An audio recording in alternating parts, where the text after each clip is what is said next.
Podemos começar? Bom, nos dois últimos encontros, nós refletimos sobre o prefácio do livro Psicologia Esotérica, e agora a gente entra na seção 1, no capítulo 1, que é o capítulo de introdução. Então, o mestre coloca aqui algumas observações introdutórias. 1. Os 3 objetivos do estudo dos raios. 2. Definição das palavras vida, qualidade e aparência. 3. Os 7 enumerados. E 4. A função do cristianismo. Então, a gente vai começar aqui no primeiro tópico, os 3 objetivos do estudo dos raios. Então, por que é importante estudarmos os raios? Deixa eu só ver o chat aqui, se tem alguém. Ah, tá. Obrigado.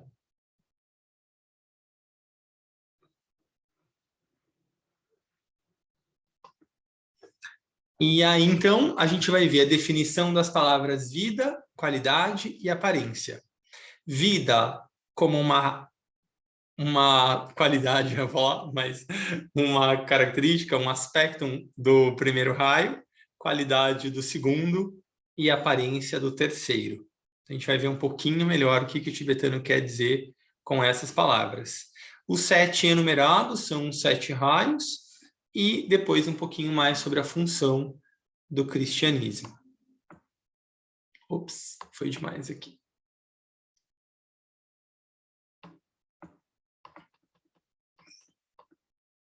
O estudo dos raios e a verdadeira e profunda compreensão do significado interior do ensinamento proporcionará 3 coisas. A. Trará muita luz sobre épocas e ciclos no desenrolar do panorama da história. Em última análise, a história é um relato do crescimento e desenvolvimento do homem, desde a etapa das cavernas, com sua consciência centrada na vida animal, até o momento atual, em que a consciência humana é cada vez mais inclusiva e mental. E assim por diante vai ascendendo, até a etapa de um perfeito Filho de Deus. Narra o que o homem captou das ideias criadoras que moldaram a raça e está estabelecendo seu destino. Apresenta-nos um quadro dramático do progresso feito por aquelas almas que entram e saem da manifestação devido ao aparecimento ou desaparecimento de um raio. Então, olha só que importante, né? Quando a gente estuda os raios, a gente não estuda apenas as qualidades deles, mas a gente estuda e consegue observar ao longo da história por que a história se deu de um ou outro jeito, né, com uma ou outra qualidade mais predominante por conta dos ciclos em que os raios estavam mais ou menos predominantes ao longo da nossa história. Então, a gente consegue acompanhar esse desenvolvimento da raça humana sob a ótica dos 7 raios. Então, é super importante para que a gente consiga entender como eles podem, como eles influenciaram a história, como é que eles também podem e, com certeza, nos influenciam. E como a gente pode fazer um melhor uso, então, desses equipamentos ou dessas qualidades que estão presentes no nosso equipamento, né? No nosso campo mental, emocional, no corpo físico, no nosso raio de personalidade, na nossa alma, em manifestação nessa presente encarnação. Então, é um estudo bastante importante para a gente aqui. O tibetano coloca que esse é o primeiro objetivo do estudo dos raios. À medida em que estudamos, veremos que as palavras entorpecem, em grande parte, as explicações dadas sobre as realidades envolvidas. E devemos nos esforçar para penetrar debaixo do significado superficial e chegar até a estrutura esotérica da verdade. Esse é um objetivo que todos nós, estudantes do esoterismo, devemos ter sempre em mente. Quando a gente está lendo algo, estudando, refletindo, é muito importante que a gente consiga penetrar no significado por trás das palavras. As palavras, escritas, elas representam um terceiro aspecto, que a gente vai ver depois aqui que o tibetano definiu como aparência, né? É o aspecto mais externo, é o símbolo. E a gente precisa penetrar no significado por trás do símbolo, que é o segundo raio, né? Que é o que traz o significado, a consciência, que é o próprio é o que melhor representa a alma e também a intuição. Os raios estão em constante movimento e circulação e manifestam uma atividade progressiva e cíclica e evidencia cada vez mais força. Em certas épocas dominam, em outras permanecem inativos. E de acordo com o raio em particular que faça sentir sua presença em um determinado período, assim será a qualidade da civilização, o tipo de formas que aparecem nos reinos da natureza e a resultante etapa de percepção, o estado de consciência dos seres humanos, que são levados para a vida na forma em uma época particular. Estas vidas que encarnam nos 4 reinos da natureza, mineral, vegetal, animal e humano, responderão a uma determinada vibração, qualidade, cor e natureza do raio em questão.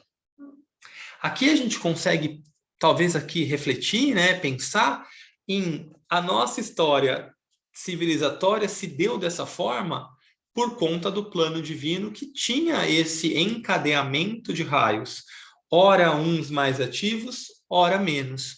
O que nos faz pensar que, de repente, poderia ter sido diferente se o plano colocasse em manifestação uma sequência diferente de raios. Então, olha que interessante, né? Como essa qualidade dos raios vai moldando a civilização, porque é de acordo com a vontade divina, né? Com a execução desse plano aí que nós não conhecemos tão bem, não, né? Nem o plano que dirá o propósito disso tudo aí. Mas um dia conheceremos.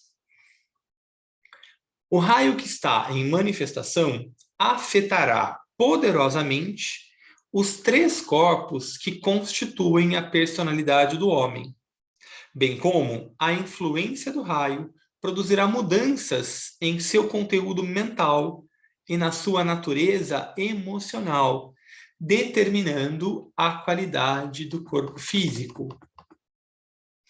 Dou-me conta que, ao divulgar este ensinamento relativamente novo sobre os raios, e no meu esforço para lançar nova luz sobre o tema, talvez momentaneamente eu aumente a sua complexidade. Porém, à medida em que se façam experimentos e se estudem as pessoas nos consultórios dos psicólogos e psicanalistas, em conexão com as indicações de raios, e à medida em que as novas ciências possam ser usadas inteligentemente dentro de sua esfera própria, obteremos muitos benefícios, e o ensinamento encontra corroboração. Veremos emergir uma nova abordagem às antigas verdades e uma nova forma de investigar a humanidade, enquanto vamos nos concentrar sobre a clara enunciação da verdade a respeito dos raios, procurar tabular, esboçar e indicar sua natureza, finalidades e efeitos. Aqui a gente percebe um pouco quão de vanguarda é esse trabalho que o tibetano está propondo para a gente, como somos ousados em estudá-lo. Porque a gente vai ver que isso vai ganhar corpo, né? Esse experimento vai ganhar corpo à medida em que essa nova psicologia for utilizada. E a gente sabe que ainda há muito pouco que se sabe sobre essa nova psicologia. Inclusive, uma das nossas metas é contribuir para a construção dessa forma de pensamento. Então, a gente não sabe ao certo quando essa nova psicologia vai efetivamente estar disponível ou presente na cultura da humanidade, né? E na civilização da nossa raça. Porém, a gente está aqui, né? Refletindo, criando, construindo, procurando entender um pouco mais sobre os 7 raios e a sua psicologia. Talvez, quem sabe, até numa próxima encarnação, possamos já, com um pouco dessa bagagem construída nessa, trabalhar de forma mais efetiva. E por que não, de repente, ao fim ou nos anos finais dessa nossa encarnação, talvez possamos observar e vivenciar um pouco melhor os raios aqui na nossa esfera humana. Quem sabe, não é mesmo? O que importa é que estamos construindo, estamos colaborando com essa construção. Eu vou terminar só esse parágrafo e aí a gente conversa um pouquinho, antes de entrarmos no item B. Os 7 raios, se manifestando ciclicamente e devido a isso, entram e saem continuamente de manifestação, deixando sua marca ao longo dos séculos sobre a humanidade, contendo, portanto, a chave para toda a verdadeira investigação histórica, investigação essa que permanece por fazer.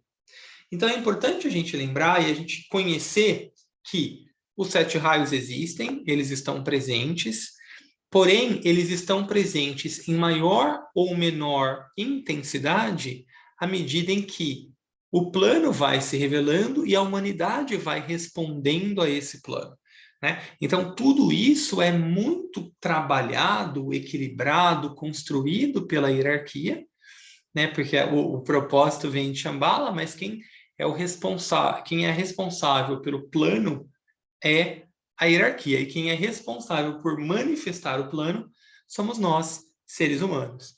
Então, a gente procura, como aspirantes a discípulos, construir essa ponte, esse antacarana entre a humanidade e a hierarquia, de modo que esse plano seja intuitivamente captado pela humanidade e a humanidade possa, então, com mais assertividade, expressar esse plano em sintonia com os raios que estão e estarão em atividade. Tudo bem até aqui nessa nossa primeira parte? Comentários, dúvidas? É um momento importante aqui da gente entender por que a gente está fazendo esse estudo.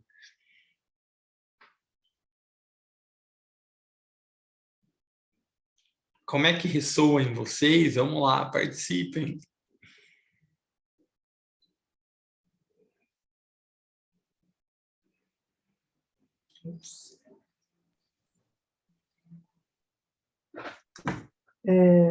Paulinho, boa noite para todos. Boa noite, É Lu. muito interessante ver os 7 raios atuando no decorrer tanto da nossa vida como da história, né?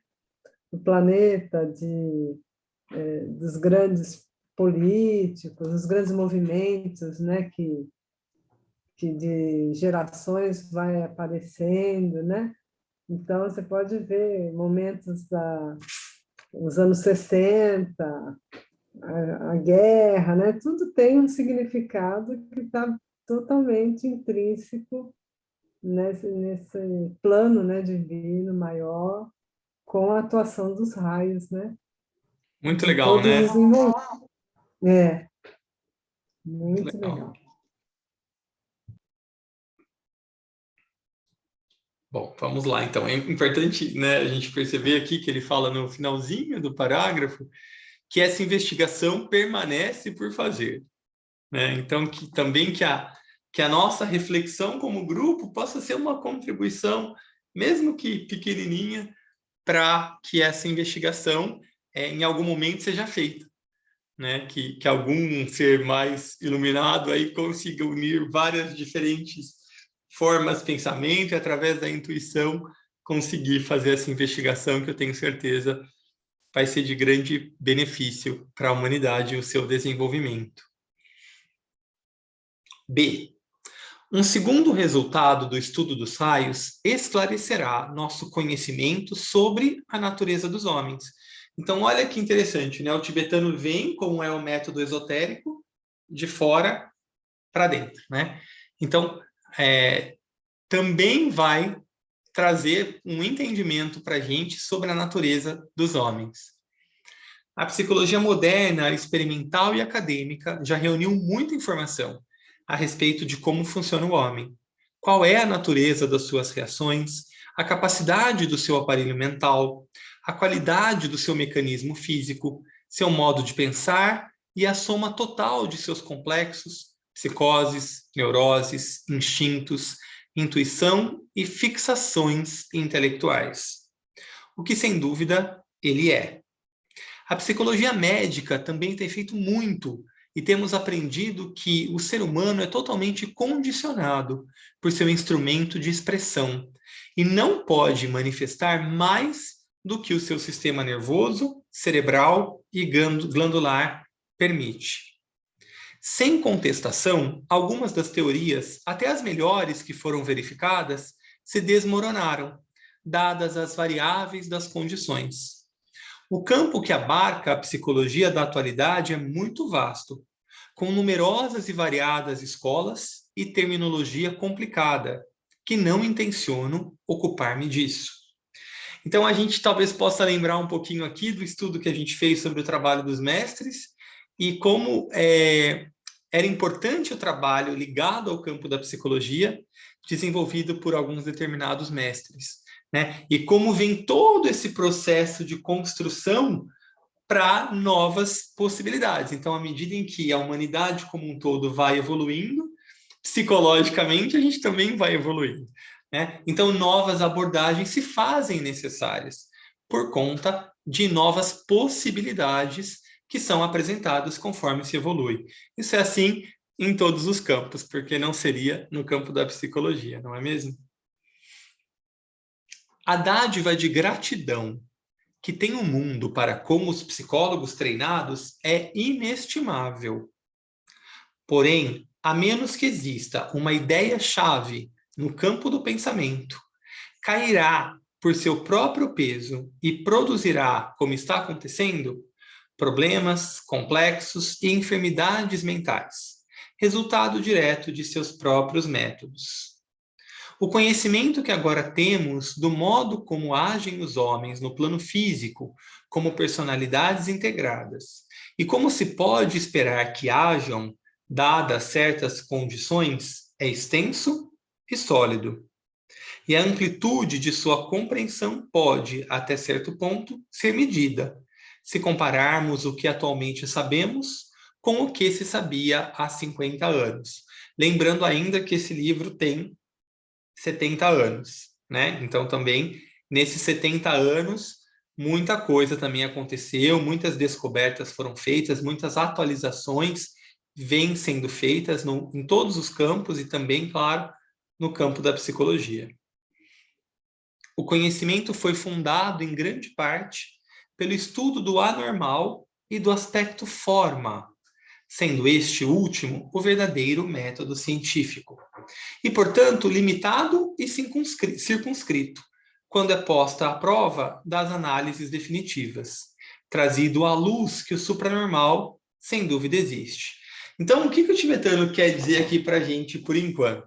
Né? É que, à medida em que a gente vai compreendendo que há outras instâncias, além daquelas que a gente conhecia, naturalmente se faz necessário uma atualização da psicologia, como essa ferramenta de autoconhecimento, de transformação, de ajuda, né, de auxílio, de elucidação. Então, é muito nesse sentido que o tibetano coloca aqui. O que procuro fazer e a contribuição que desejo dar ao tema concerne à ênfase que damos sobre a natureza do princípio integrador, que reside em todas as formas coerentes, e naquelas que, por falta de uma palavra melhor, denominados almas ou eu. Esse princípio que anima o corpo e expressa suas reações por meio de seus estados emocionais e mentais, é logicamente reconhecido por muitas escolas de psicologia. Mas permanece, no entanto, a quantidade ainda desconhecida e indefinível. Então, muitas escolas de psicologia reconhecem esse eu. Porém, como é mais abstrato naturalmente, não sabem ainda como esse eu se expressa, né? Como esse eu se manifesta. E esse é um dos objetivos principais, então, da psicologia esotérica, da psicologia dos 7 raios, é contribuir para esse eu se expressar cada vez mais, com integração, com qualidade. Não podem descobrir sua origem. Não sabem o que é, se é uma entidade animadora, distinta e separada do corpo. Se perguntam se é a soma total da energia integrada, trazida à existência mediante a fusão das células corporais, e, portanto, através do processo de evolução, que constitui um ente pensante e sensível, ou se é apenas o conjunto de vida e consciência daquelas mesmas células. A descrição acima é uma generalização que servirá a nosso propósito e abarcará o tema no geral. À medida que se estuda, veremos que as energias que animam as personalidades e constituem a natureza no ser humano dividem-se logicamente em 3 grupos. Antes da gente ver esses 3 grupos aqui, queria saber se está tudo bem, se vocês estão acompanhando, se tem algum comentário, alguma dúvida, alguma contribuição.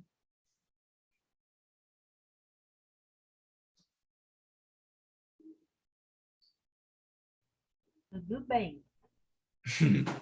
Obrigado, Tatinha. Então vamos lá. Paulinho, Oi! essa parte do texto me fez lembrar uma parte de um documentário que eu assisti, eu nem lembro qual que é, mas eu vou tentar lembrar, daí eu compartilho no grupo, em que um neurocientista, ele está falando sobre o estudo da consciência, né, que ainda é tão desconhecido, né, pela nossa ciência clássica, mas que tem sido cada vez mais objeto de estudo pelos cientistas. E ele... Oi? E é interessante a gente lembrar que tem sido um objeto de estudo também graças à psicologia que trouxe atenção a esse tema, embora, como o livro diz aqui, né, como o tibetano diz, ainda não sabe muito bem como definir, como atua, sabe que ele está presente. Então, Exatamente. é muito legal esse movimento da ciência acompanhando para tentar mensurar, né, o que é isso. Desculpa, Sim, porque... só... Não, imagina, é que a psicologia é uma ciência, né? Dentro do que a gente conhece. Então, quando ela traz isso para despertar, a ciência inteira corre atrás de respostas para tentar explicar o que ainda não se entende completamente, né? E esse neurocientista, ele faz a seguinte colocação. Ele fala que se a gente pegar um carro e desmontar ele inteirinho e remontar, ele volta a funcionar da mesma forma como ele era quando ele estava montado. Então, montado, desmonta, remonta e ele funciona normalmente, porque colocou cada pecinha no mesmo lugar de antes. Se você pega um ser vivo, um ser humano, no caso, e desmembra ele, pica picadinho, e depois junta tudo como se em cada lugar, no mesmo ponto, ele não volta à vida. E isso, ele diz que é a maior evidência de que existe uma consciência que está fora do plano físico, que não é material, porque senão, como um objeto, a gente funcionaria, era só juntar os órgãos, as partezinhas, que estava tudo certo. Então, tem essa consciência que é extracorpórea e nos dá vida. E então, esse trecho do mestre me fez lembrar essa comparação que ele faz sobre a consciência, né? Que ainda para a gente é tão incógnita. E é muito legal, né, que nos reinos que a gente chama de inferiores, né, menos desenvolvidos, essa consciência ela tá germinando, né? Então ela é conhecida como princípio integrador, que é justamente quem faz essa integração, né, e mantém as coisas no seu lugar, né? Sem que elas possam, à medida em que esse princípio ou a consciência se retiram, aí ele sucumbe, né? A materialidade em si.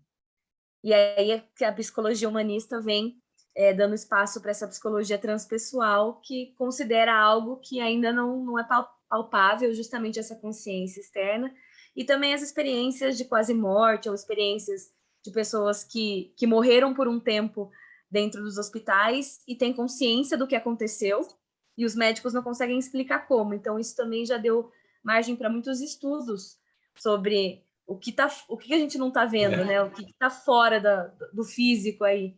Então, é muito interessante ver a evolução da ciência, que, com certeza, da época desse texto, já mudou bastante. Com certeza. De abertura para esse tipo de pensamento e estudo, né? E também, só lembrando também, né, a psicologia é uma ciência nova, né? Super, super. É super nova. Então, a gente vê que, dentre várias linhas da psicologia, e é uma infinita discussão sobre o eu, sobre a alma, né?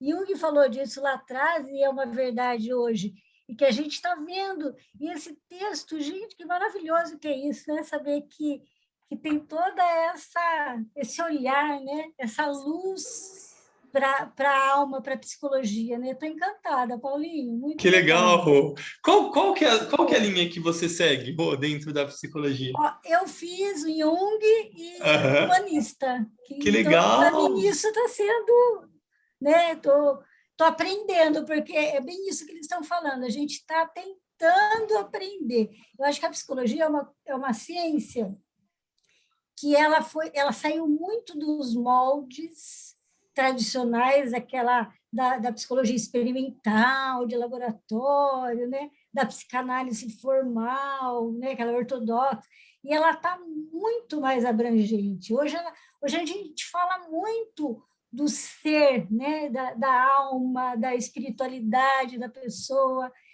Então, isso é uma coisa muito maravilhosa.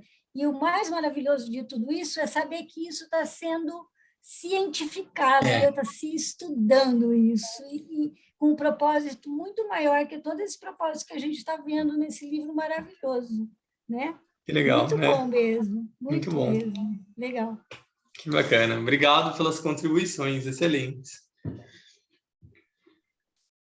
Então, vamos lá. Quais são, à medida em que se estuda, veremos que as energias que animam as personalidades e constituem a natureza do ser humano dividem-se logicamente em 3 grupos. O primeiro grupo, então, as energias denominadas os espíritos dos homens. Observem a absoluta superficialidade desta frase. Conduz ao erro e não tem sentido. O espírito é uno, porém dentro dessa essencial unidade se veem e observam os pontos de fogo ou as centelhas divinas. Essas unidades, dentro da unidade, estão matizadas por 3 tipos de energia e reagem a ela de forma qualitativa, porque é uma verdade científica e uma realidade espiritual, que a natureza de Deus é 3 em 1 e 1 em 3. O espírito do homem vem à encarnação ao longo de uma linha, por onde emana a força proveniente de uma ou outra destas 3 correntes, as quais formam uma corrente que emana desde o Altíssimo. Então, claramente aqui o tibetano está falando que esse primeiro aspecto, né, esse primeiro grupo é a mônada. A mônada é aquilo que a gente tem de mais próximo do divino, né, em termos de consciência. Então, a mônada, ela só pode ser de um dos 3 primeiros raios, ou primeiro, ou segundo, ou terceiro. Aí a gente vai ver aqui depois, no processo de exteriorização da mônada, quando a gente tem a alma como uma mediadora da consciência, né? Como um estado de consciência um pouco mais material, a gente vai ver que a alma pode ser de cada um, ou de um, perdão, dos 7 raios. Mas nesse ponto mais elevado, mais interno, a mônada é de um dos 3 raios. Então é muito engraçado, né, quando ele fala que ele diz aqui, né, os espíritos dos homens, porque é uma coisa só, né? O espírito é uno, mas se expressa, é o que a gente chama de a unidade dentro da diversidade, né? Ou a diversidade representando a unidade. O segundo grupo, essas correntes de energia se dividem em 3 correntes principais, não obstante ser uma única corrente. Esse é um fato oculto, digno da mais profunda meditação. Então, eu vou ler de novo, para a gente ficar um pouco com essa frase aqui. Essas correntes de energia se dividem em 3 correntes principais, não obstante ser uma única corrente. Então, é um pouquinho do que ele diz aqui em cima, né? Que o 3 em 1 e o 1 em 3.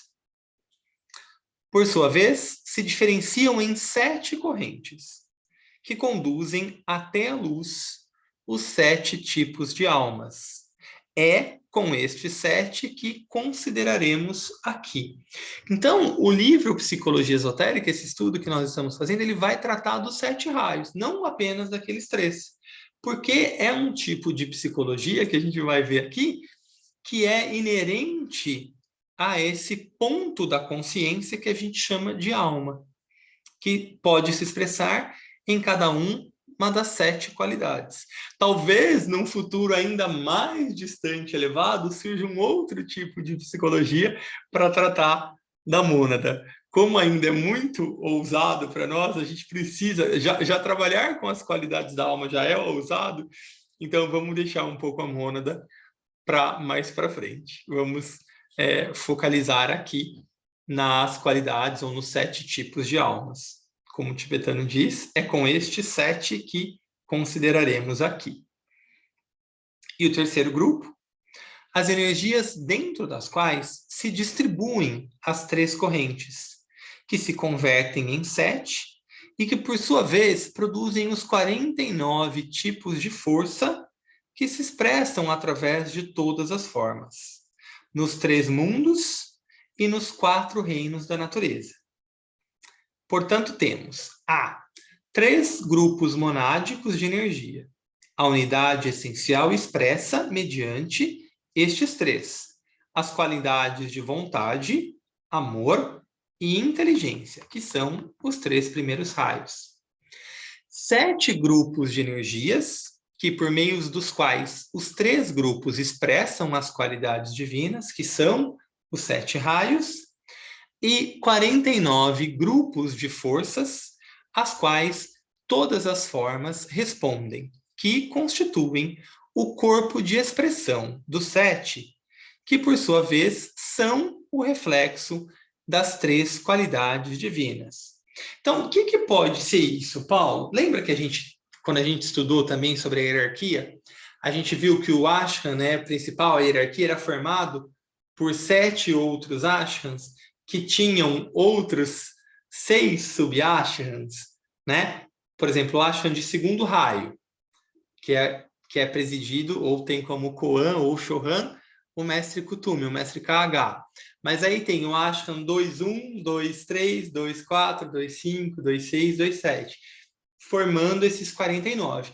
É a mesma coisa se a gente for pensar na combinação entre os 7 raios, né? E os 7 sub-raios, ou os 7 raios de personalidade. Então, tem essas 49 combinações. E depois a gente vai ver que, à medida em que isso vai se exteriorizando, tem os raios de mente, tem os raios do emocional, os raios do corpo físico. Quem fez o curso que eu e a Thalita demos ano passado, talvez tenha um pouco mais claro isso. Mas, se não, não tem problema nenhum. A gente vai desmembrando tudo isso aqui ao longo do nosso estudo. Portanto, de certa forma, as diferenciações que se manifestam na natureza se encontram no reino da qualidade e não na esfera da realidade. O que o tibetano quer dizer com isso, né? Que tudo está respondendo a um plano que é pautado por uma qualidade, ou seja, pelos próprios raios. Então, essas diferenciações que a gente vê, a própria diversidade expressa, ela se encontra no reino das qualidades. Ou seja, o que a gente lida aqui, que a gente chama de realidade, são efeitos dessa qualidade se desenvolvendo, se aperfeiçoando. Então, toda a materialidade que a gente lida hoje, ela, na verdade, é um efeito de uma causa, que é a qualidade, que está buscando se expressar. E à medida em que essa qualidade vai se expressando, ela vai se aperfeiçoando. É como uma parábola, né? Ela vai, se exterioriza e ela volta para o seu estado natural, né? A gente pode pensar até na própria resiliência, né? Dessa capacidade de voltar ao seu estado natural, só que com uma bagagem de desenvolvimento da consciência, que é o que é oportunizado pelo mergulho aqui no plano material, quando as almas escolheram lá em Adão e Eva, né? Quando foi voluntária a mordida da Eva na maçã. Foi uma escolha consciente das mônadas, não das almas, como eu disse, perdão, mergulharem aqui no plano material para o desenvolvimento da consciência. Consideraremos os 7 grupos de almas, ou energia da alma, e as tríplices formas do 4º reino da natureza que elas criam. O 4º reino, é bom a gente lembrar que é o reino humano, e a tríplice forma é a personalidade, físico, emocional e mental. E através das quais tem que expressar a qualidade do seu grupo de raio, e a energia de um dos 3 grupos essenciais com que seu raio da alma está relacionado.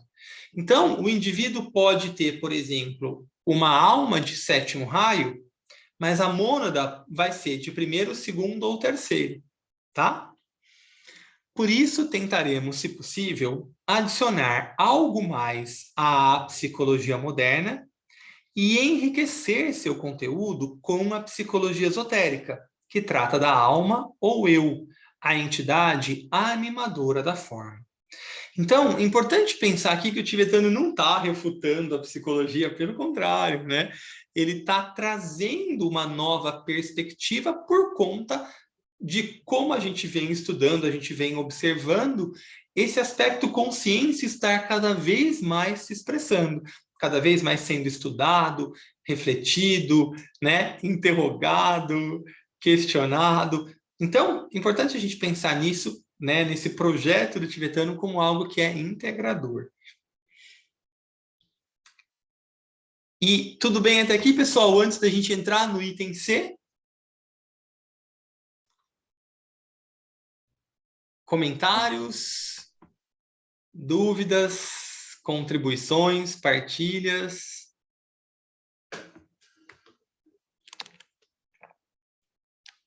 Vamos entrar então no item C. C. O terceiro efeito que se produzirá estudando os raios será duplo.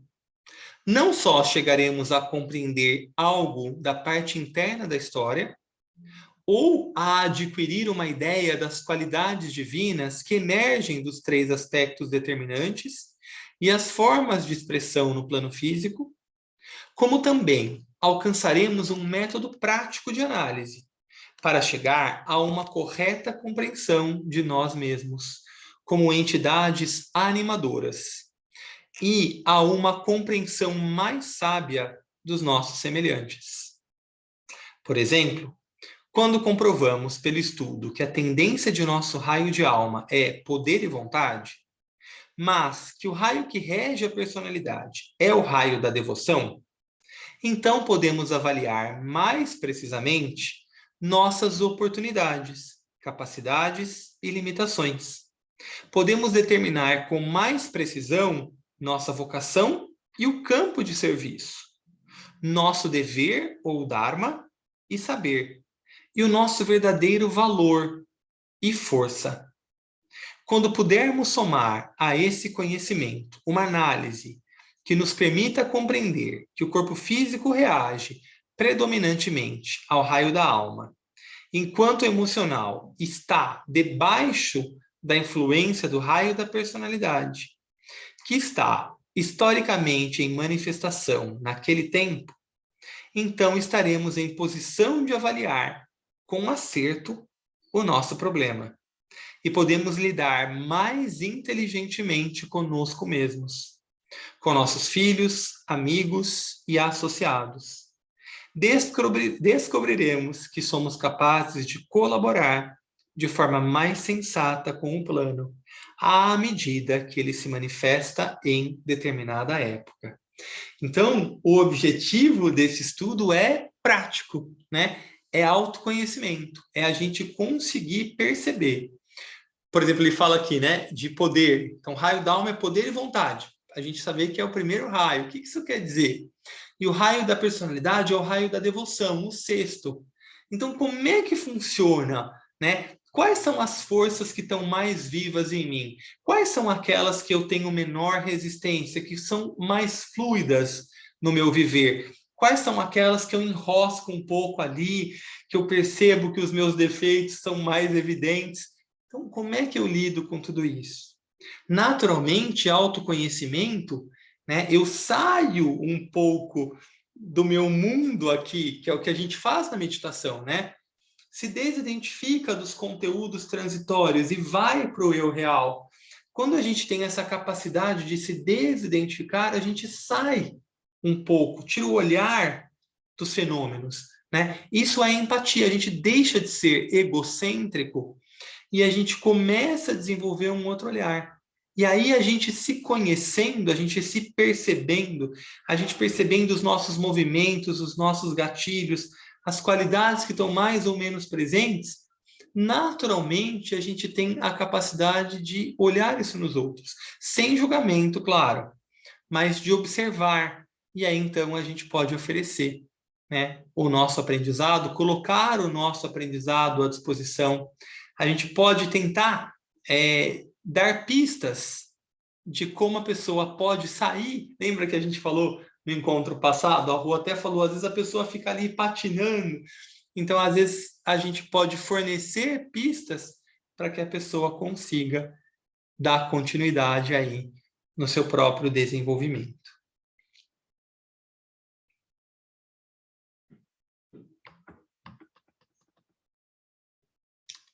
E sempre, né, relacionando o micro com o macro, né? Então, também, qual que é o raio que está na época? Como que eu me relaciono? Como que o meu raio de alma e de personalidade estão ligados a esses raios que estão em evidência agora, que estão sendo distribuídos com mais intensidade? É um lugar comum dizer que o verdadeiro significado de psicologia é o que diz a alma. É o som que pode ser emitido por um raio determinado, o qual produz um efeito na matéria. Isso é um tanto quanto difícil de expressar. Mas, quando se considera que cada um dos 7 raios emite seu próprio som, e ao fazê-lo põe em movimento essas forças que devem agir em uníssono com ele, toda a questão do livre-arbítrio do homem, de seu destino eterno e de seu poder de autoafirmação surge para solução. À medida que prosseguimos, devem procurar responder a essas interrogações. Então, olha só que interessante, né? Aí a gente vai percebendo que muitos dos nossos problemas são causados justamente pelo som que é emitido da alma. Lembra que a gente sempre fala da alma como causadora? Lembra que no nosso estudo da cura, a gente sempre fala que a doença ela é o resultado de uma causa que a alma produz? Quando ela reconhece que aquele ponto de consciência pode ser alcançado, então ela cria um ponto de tensão que vai fazer, através do problema no corpo físico, a pessoa se reconectar, né, com aspectos mais profundos e aí produzir a cura ou a consciência, né, o ganho de consciência. Então aqui a gente entende que toda a vida, não só a doença, mas a vida como um todo, ela é como a gente conhece, perdão, ela é o resultado desse som que é emitido pela alma. E como que esse som vai reverberar na matéria mental, na matéria emocional, na matéria vital? E aí, então, é com isso que a gente tem que lidar né, com essa nota que é emitida pela alma e como que reverbera nos nossos corpos e na nossa personalidade. E é através disso, né, colocar em movimento essas forças que devem agir em uníssono, ou seja, num determinado momento é o que a gente está procurando fazer, né? Integrar a nossa personalidade. Quando a personalidade está integrada, ela pode responder em uníssono a esse som que a alma entoa, que é a partir de um dos 7 raios. Alguém gostaria de comentar, partilhar? Tem alguma dúvida? Eu tenho uma dúvida, Paulo. Oi, Tati. O raio que está vigorando no planeta, no momento, é o 7º raio? É um dos, a gente vai ver mais para frente, mas um dos é o 7º raio. A gente está vendo cada vez uma atividade menor do 6º, que ficou por muito tempo, por toda a era de peixes, e a gente está vendo gradualmente essa transição. Ela para a nossa contagem cronológica, ela é lenta, né? Mas a gente vê que tem um período de mais ou menos 500 anos para essa transição, até um pouco mais, né? Para essa transição entre um raio e outro. Então, o 6º raio vai cada vez mais perdendo sua atividade, mas não podemos esquecer que durante 2000 anos ele foi muito potente, ou seja, as formas que ele criou estão muito enraizadas, estão muito cristalizadas, então é isso que a gente entende como esses movimentos reacionários, é essa própria energia do 6º raio teimando em ficar, porque naturalmente ela foi construída durante esse tempo todo, então ela está fazendo aquilo que a matéria, por sua natureza, faz, que é criar resistência para poder se expressar, e a gente vem vendo cada vez mais o 7º, cada vez mais o 7º raio se expressar, ganhar corpo, ganhar novas formas para então se materializar. Então, além desse, há outros em manifestação que a gente vai ver mais para frente. Obrigada. Imagina.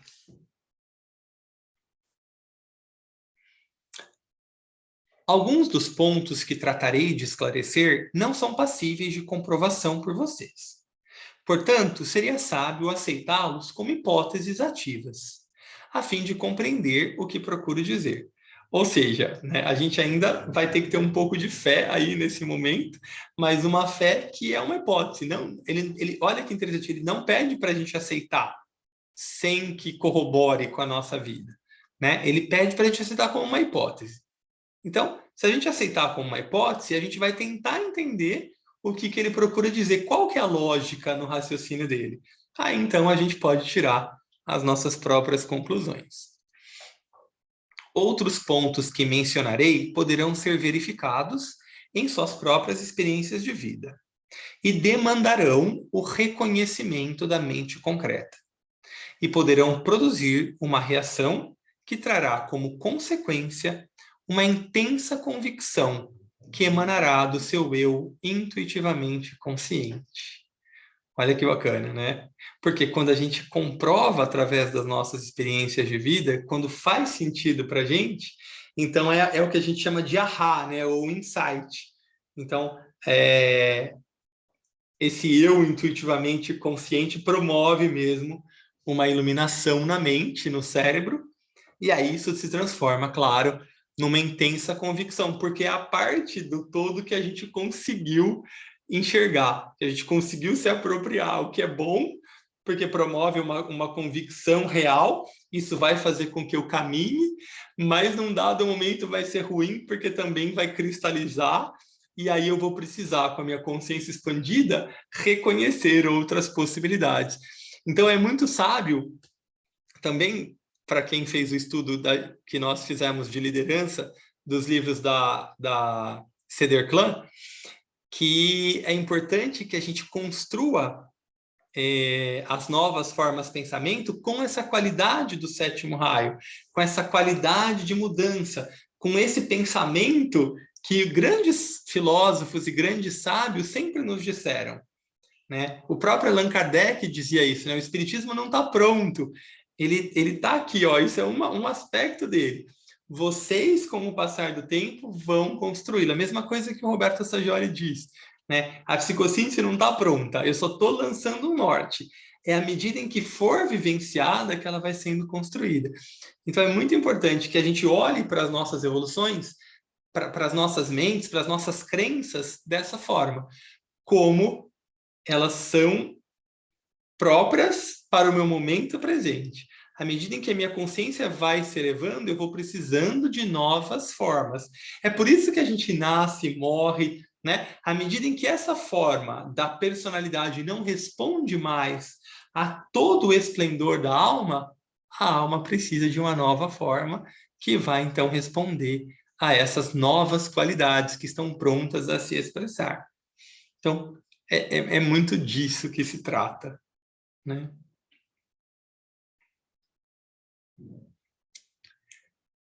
De qualquer forma, leiam lentamente. Apliquem as leis da analogia e da correspondência. Olha que é um experimento científico mesmo, né? Procura comparar, ver com o que corresponde, faça uma análise de si mesmos, dos seus irmãos, procurem vincular o que digo com o conhecimento que possam possuir das teorias modernas.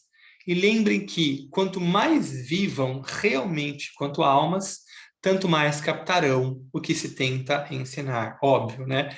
A gente está falando de uma psicologia da alma, se a gente não tiver um mínimo alinhamento com a alma, não vai fazer sentido para a gente ler esse livro. Por isso que a gente sempre inicia com a meditação, para que a gente possa se preparar para essa qualidade tão abstrata de pensamento. São 9h15, eu acho que a gente pode parar por aqui, né? Eu vou só marcar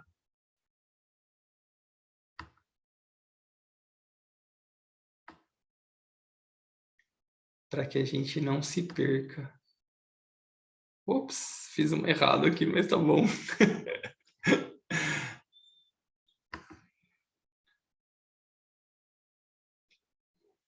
Antes da gente encerrar, então, vamos conversar um pouquinho para ver o que ficou desse nosso encontro, para ver como é que está reverberando isso em vocês.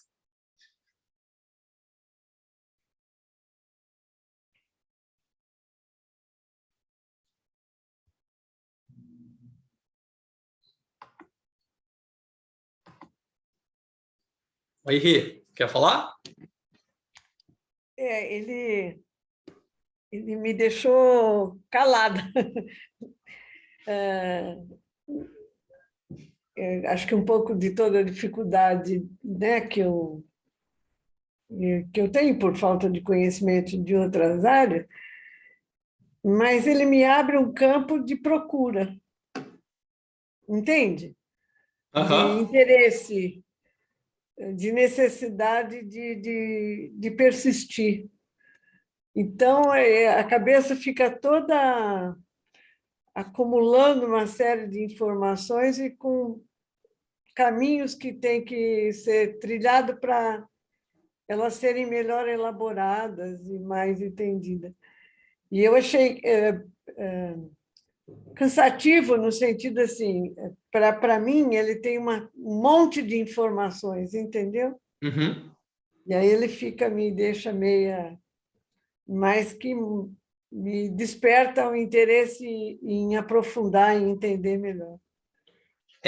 Não esquece que ele diz, né? Para a gente estudar e ler lentamente. Eu perdi a pressa também. Esse Ótimo. eu acho que vai, no decorrer, a gente vai chegar lá, entendeu? Não tem ansiedade, porque acho que o ano passado eu tinha muita ansiedade em trilhar esse caminho. E agora parece que ele me acalmou, desde a aula passada, né, daquela fala dele, mas é, para mim, muito profundo, muito denso, né, assim, de informações. Mas vamos levando. Vai dar certo. Isso aí. Alguém mais?